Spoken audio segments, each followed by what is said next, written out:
Hi there, I'm Nancy Herring from Now We're Cooking. It's Tuesday and it's time for tips, tricks, and treats. And we're still getting ready for the 4th of July, which is just an awesome holiday. And with the World Cup going on, lots of reasons to celebrate the USA. I'm going to do a couple of really easy things today, and then I'm going to show you a lot of products we have that make it easier for you to take food to all your parties and things.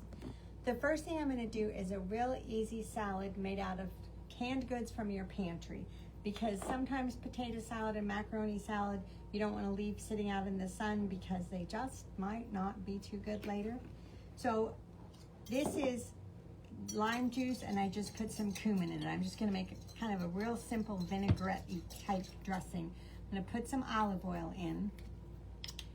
I've made this salad with rice. Today I'm making it with white beans. I've discovered that there's really not a lot of true red, white, and blue food. You know, everything's a little purple so I just said, okay, I've got a can of white beans, a can of red kidney beans, and a can of corn, because I wanted it to look festive. So those are my canned goods. This is the type of recipe that if you're feeding a lot of people, just keep adding cans and up your dressing.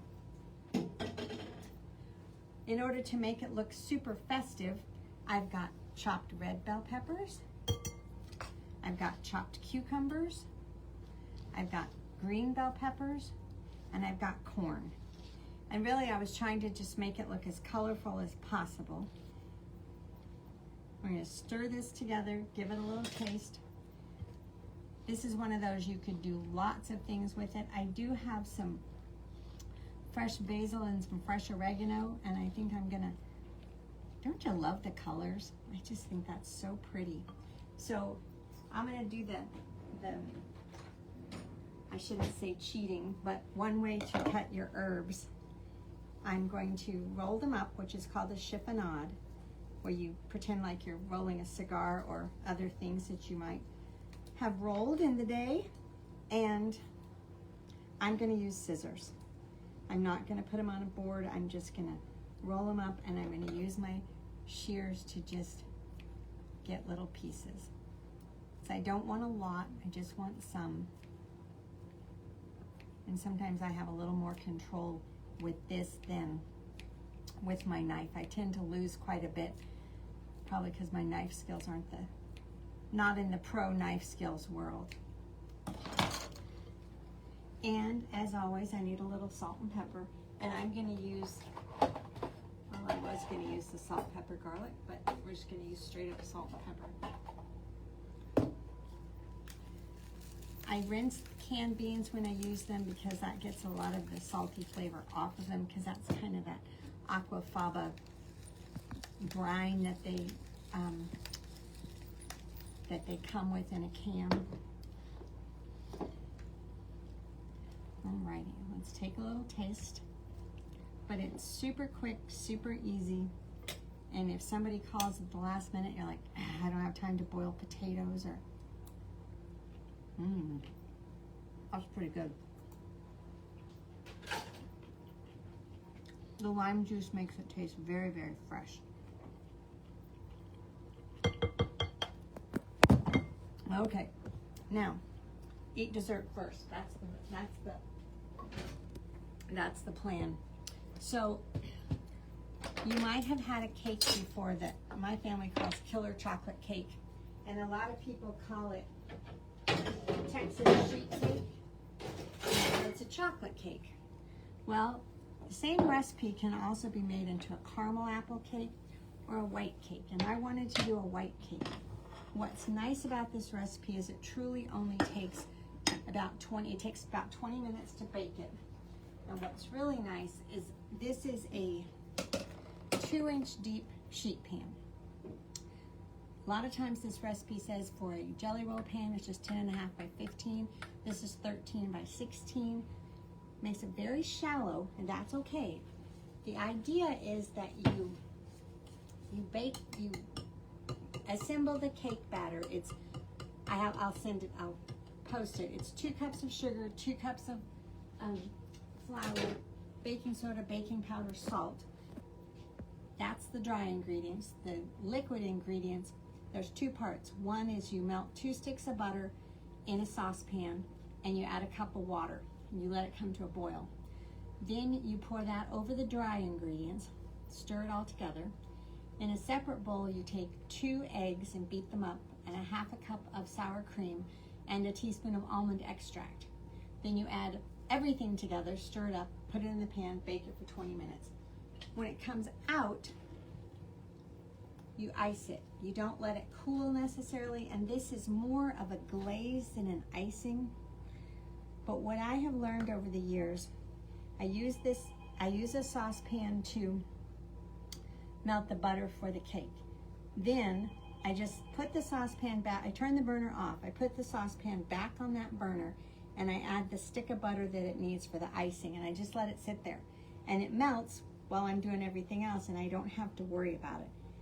Then for the icing, you add a 1/4 cup of milk, you bring that to a simmer, and then you add 4 cups or so of powdered sugar. Because this volume is a little bit larger, I added a little bit more powdered sugar. The flavoring in this one is almond extract, both in the icing and in the cake.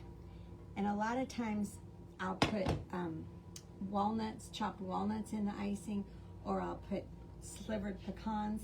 But because it's the 4th of July, I want to put sprinkles. So I didn't want to put nuts and sprinkles.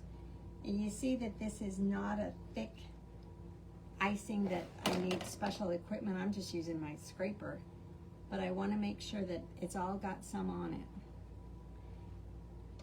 It's nicer to make this earlier in the day and let it sit, and then the icing and the cake really meld, and it just is so rich. The chocolate version is a classic, and the caramel apple and the white are fast behind. I mean, they're moving on up. But it's something that's really easy, and when we first started making it, it was called Texas funeral cake. And we're like, well, in the day when you took food, when you heard somebody died and the first thing you did was take food to their family, this cake, you can have it in and out in 30 minutes. And I think that's why it's called that in some cookbooks, because you don't need to spend hours dealing with it. So I've got all the little parts covered. Oh, one little corner decided it didn't want any, so I'm gonna put that in there. Then I'm just gonna take holiday sprinkles and sprinkle them. These are more like jimmies, and then I've got regular colored sugar sprinkles. And that just makes it look super festive. Okay, used up all that was in that jar. I've got red, and again, do this anytime, nuts or sprinkles or both, depending on what you're feeling like. And I want some blue. Okay. So easy peasy, done deal.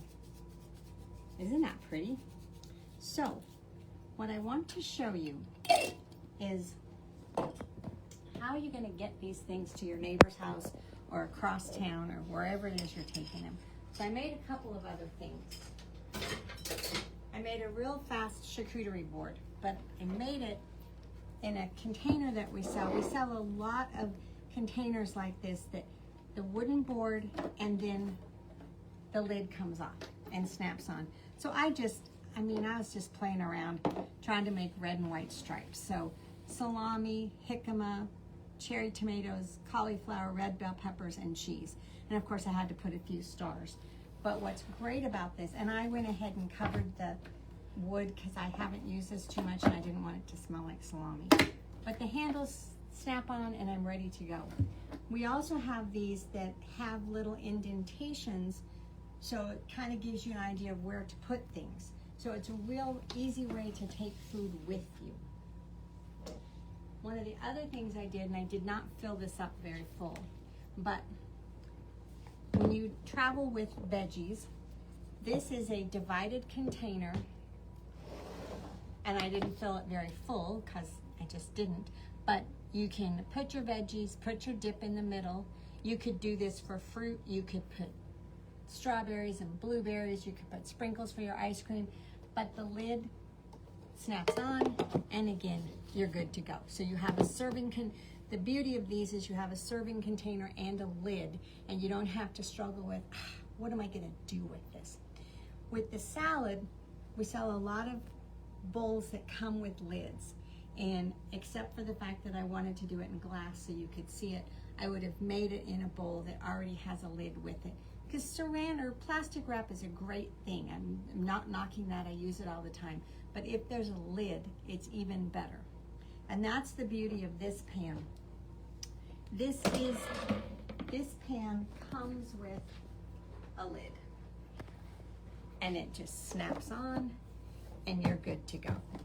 Because this size takes 2 pieces of plastic wrap or 2 pieces of foil, and it's just like, oh my gosh.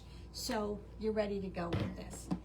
This also comes as a 9x13 pan with a lid for that type cake. If you're making that classic flag cake, you snap that lid on and take it.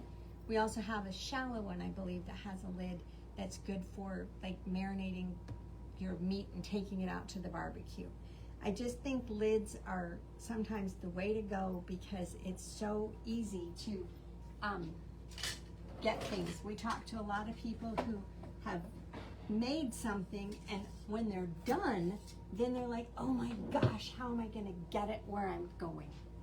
I want you to see these, which I'm not using. This one's called the Snackle Box, and I think that's the best name going. It's like a tackle box for food. So the inside is divided. I can't get the lid off right now because the top is a wooden cutting board or just a wooden lid, and then the inside has all your little containers. So you can do sweet, you can do savory, you can do it for anything, and again, take it with you. And then this is another one that's just, they call them build-a-boards, but it's rectangular instead of round. So just lots of options. One of my faves that I haven't used yet is the clear one over here, because it looks like kind of an old makeup case, but there's a layer at the bottom for ice. So you can put ice in the bottom and then put the second layer on, put your food that needs to be chilled in there, and you're good to go. Because it is a little hot and we don't want to hurt anybody. So those are some of my ideas for 4th of July and ways to get your food there. I do want to show you the cake. I made 2 of them, naturally. But it makes a really moist, easy to cut cake that's so pretty. Put a scoop of ice cream on there and you are good to go. So I hope y'all have a marvelous holiday weekend. I hope the U.S. wins in soccer. We will be closed the 3rd, 4th, and 5th for the 4th of July. That sounds a little odd, but we'll be closed Friday, Saturday, and Sunday.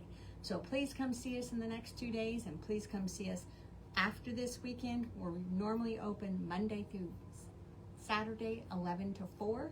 If you need any marvelous things to take with you, please come see us. Did I forget anything? Alrighty, good deal. Have a great holiday. Celebrate America. Have fun. Thanks for watching, and I'll see you next time.